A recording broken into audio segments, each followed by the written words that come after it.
თინა ხიდაშელის ორგანიზაცია განცხადებას ავრცელებს და ბოლო დღეებში მის დაფინანსებასთან დაკავშირებით გავრცელებულ ინფორმაციას ეხმაურება. ხიდაშელი ტაივანთან კავშირს ადასტურებს, თუმცა აქვე განმარტავს, რომ ოფიციალური წყაროებიდან დაფინანსება არ მიუღია.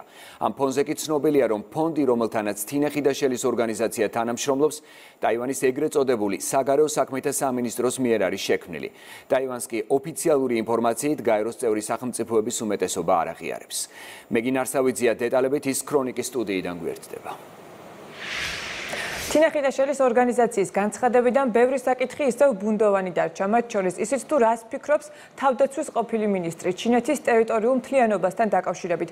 განცხადებაში წერია, რომ ორგანიზაციის წევრები არ გამოხატავენ რომელიმე სახელმწიფოს აღიარების ან არაღიარების შესახებ პოზიციას.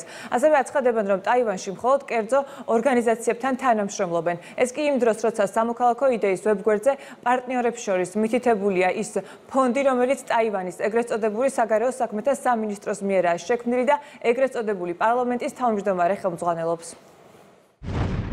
გაგიკვირდებათ და ჩვენ არ ვართ საგარეო საქმეთა სამინისტრო, შესაბამისად არ გამოვხატავთ რომელიმე სახელმწიფოს აღიარების ან არაღიარების შესახებ პოზიციას.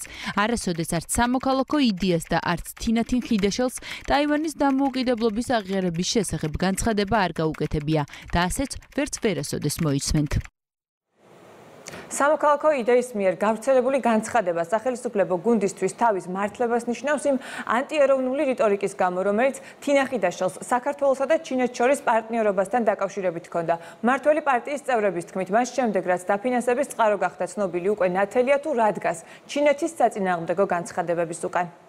უსუსური მცდელობა როგორც ხალხონა ხიდაშელისგან, ასევე ყველა მისი დამცველისგან და რადიკალური ოპოზიციისგან რამდენადაც გაამართლონ ის ჩვენი ქვეყნისადმი მტრულად განწყობილი და გამისნული განცხადებები, რომელიც ჩვენ მოვისმინეთ ამ ქალბატონისგან, როგორ ტაივანის ეგრეთ წოდებული ბიუჯეტიდან დაფინანსებული NGO-ს წარმომადგენელი, რომ საუბრობს ისეთ საკითხებზე, რაც საქართველოს და ჩინეთის სტრატეგიულ ურთიერთობებს ეხება, ეს არ არის ჩვენი ქვეყნის და საქართველოს-ჩინეთის სტრატეგიული კავშირის წინააღმდეგ მიმართული მტრული განცხადებები.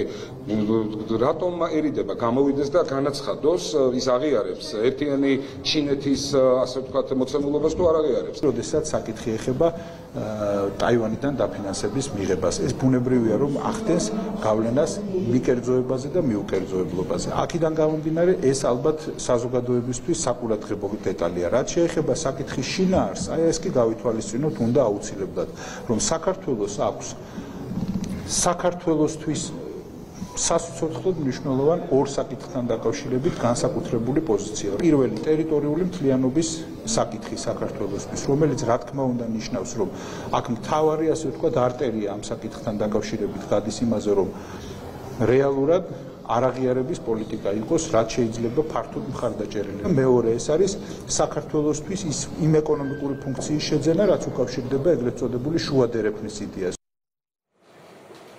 ვიდრე თინა ხიდაშელი ჩინეთის საწინააღმდეგო განცხადებებს აკეთებდა, გაირკვა, რომ მისი ორგანიზაცია დაფინანსებას იღებს ტაივანიდან, რომელიც გაეროს წევრი ქვეყნების უმეტესობის მიერ აღიარებული არაა. მეტიც, სამოქალაქო იდეის წარმომადგენლები მაგალითად გასული წლის დეკემბერში ტაივანში გამართულ ერთ-ერთ ღონისძიებაში მონაწილეობდნენ. მადლობა უსმენდით მეგინ არსავიძეს.